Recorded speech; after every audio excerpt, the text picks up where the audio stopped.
What is up, guys? Rick Kakis here, and today it's time for another Nightfall Gold tier guide, showcasing not only how to beat this week's Nightfall from March 7th to the 14th, but also showing some tips for how to achieve that gold tier rating to complete the Sunrise bounty from Zavala and hopefully acquire the Icebreaker Exotic Sniper Rifle. So let's get started by going over my recommended builds, but to do that properly, we need to discuss this week's featured Nightfall modifiers, and quite frankly, they're not great. We only have two positive modifiers, and they're definitely the two of the lesser positive modifiers. Let's start out here with the first one, which is Berserk. This is going to make minions of the darkness not flinch, no matter how much damage you do to them. Berserk is a heavily underestimated modifier in my opinion.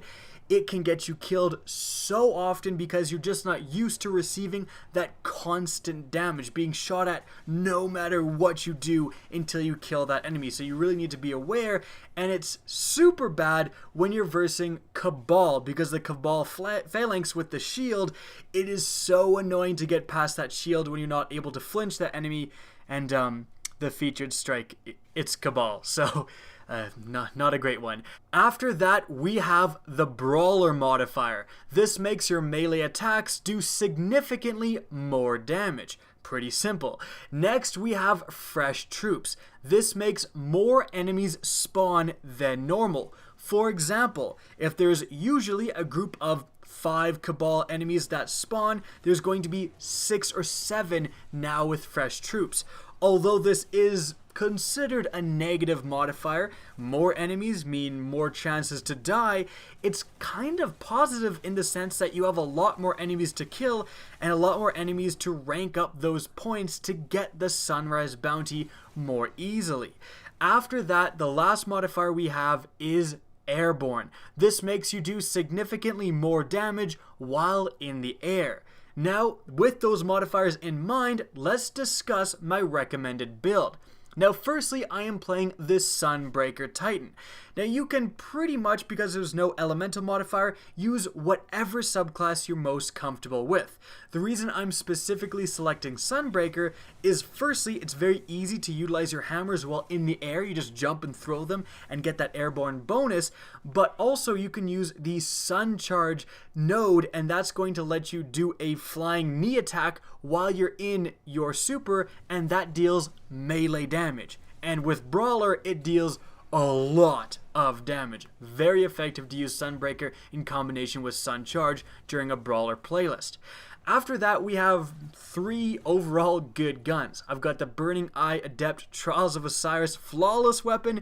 You guys don't need something this elusive. Just a good weapon with, I would recommend something with explosive rounds that's going to let you shoot around or underneath the Cabal phalanxes and still damage them without actually having to snipe their stupid hands sticking out. Because remember, they do not flinch. If you're facing them and they're facing you, it's going to be very hard to deal damage to them sometimes. After that, I'm using a good shotgun. I have a really good roll on my 2 to the morgue. Now, the reason I'm using this is because shotguns are very, very easy to get the airborne bonus going with. You just jump over enemies and shoot them with your shotgun. It's very simple to do, and it's pretty significant the amount of damage you can deal. Lastly, I'm just using the Thunderlord. Overall, a great heavy weapon, just good in a lot of different scenarios.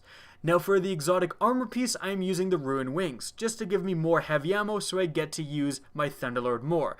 Now that's really not making the most of really any of these modifiers per se, but it just gives you a well-rounded build. If you want to make the most of the Brawler modifier, you can use an exotic armor piece that gives you 2 melee attacks, for example the Thagomizers here. And that's probably what I would recommend for the majority of you. Unless you want to use something else, in which case go for it. Utilizing an exotic armor piece that gives you a second melee attack is just going to increase your damage output. Alright, now let's move on to the Nightfall walkthrough. The strike is Cerberus Vae III. You're going to trundle through Mars and eventually face a very, very large Cabal enemy.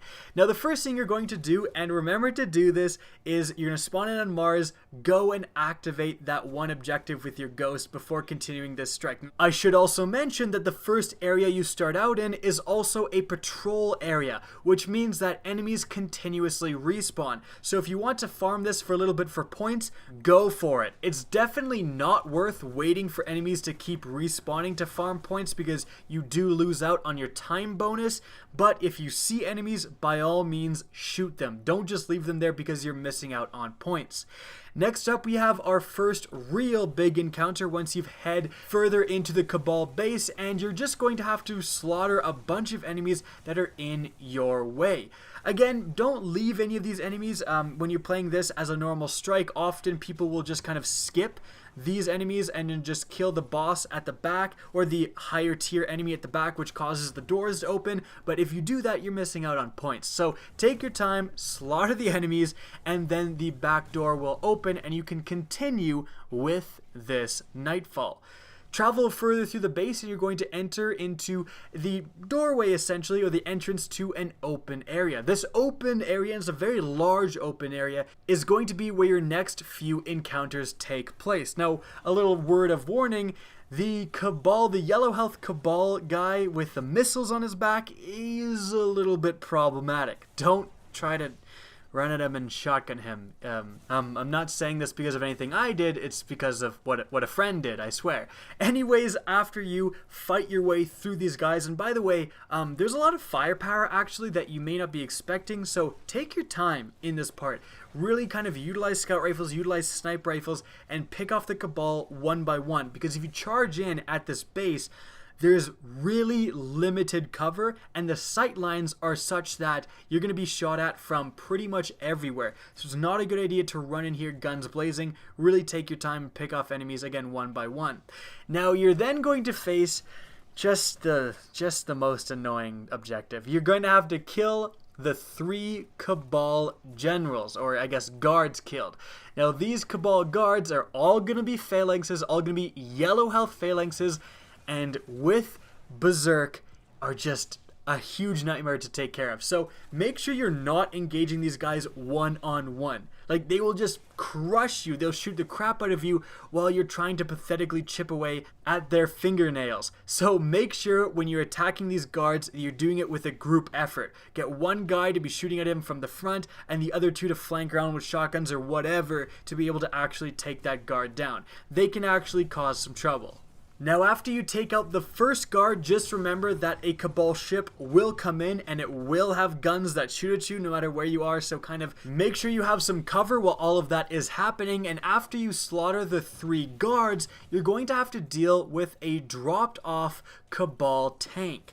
Now, this tank, my number 1 tip for this is do not be the guy who grabs one of the vehicles in the back with guns, the like tanky vehicles, and drives up and tries to 1v1 it. That is a terrible idea and it almost never works.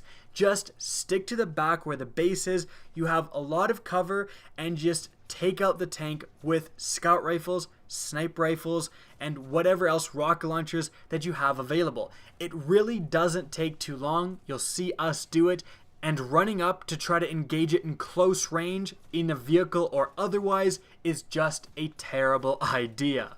I also really want to mention that everyone watching this video should be the person who doesn't get their team killed, because just don't bunch up.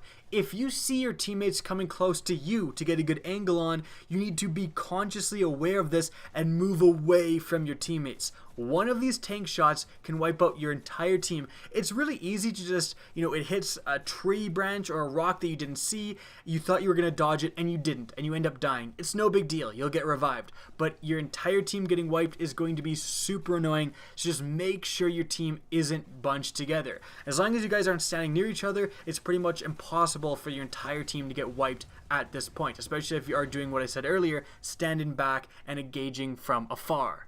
Now moving on, after you've taken down that tank, you're going to move further through Mars and encounter another open area.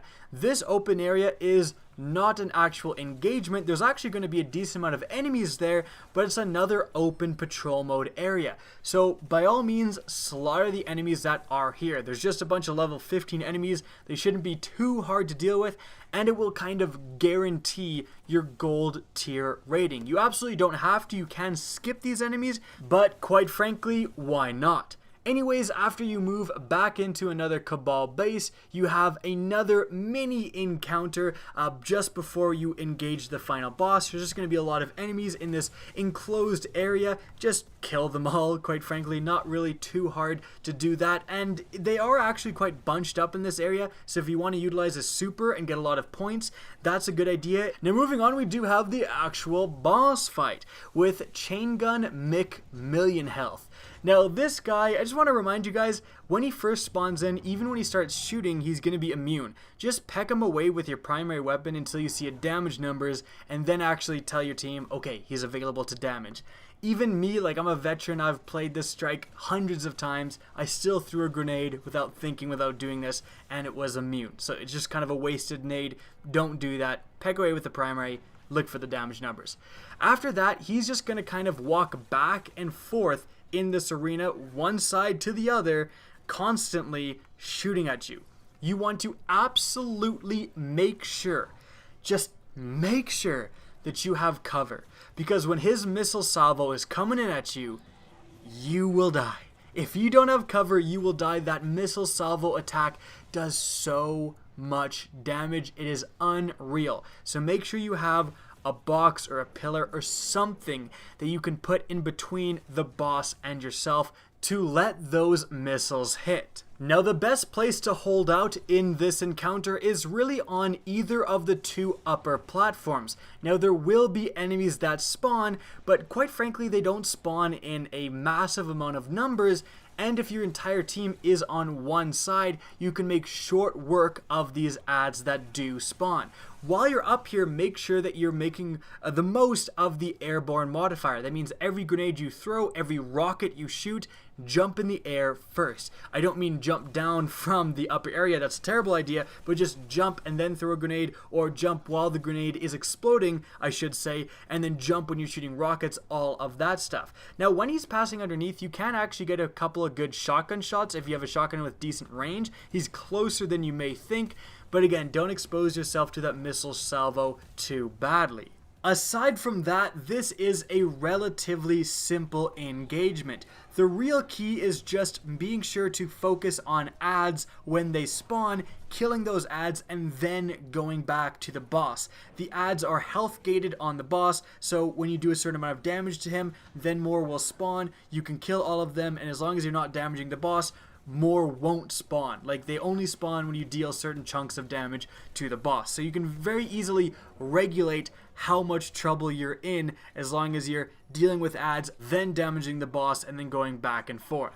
And guys, that's really it for this week's Nightfall Gold Tier Guide. If you do want to open the Strike Horde chest at the end, you can expect to get the Treads Upon Stars Scout Rifle as the Strike exclusive weapon tied to this strike.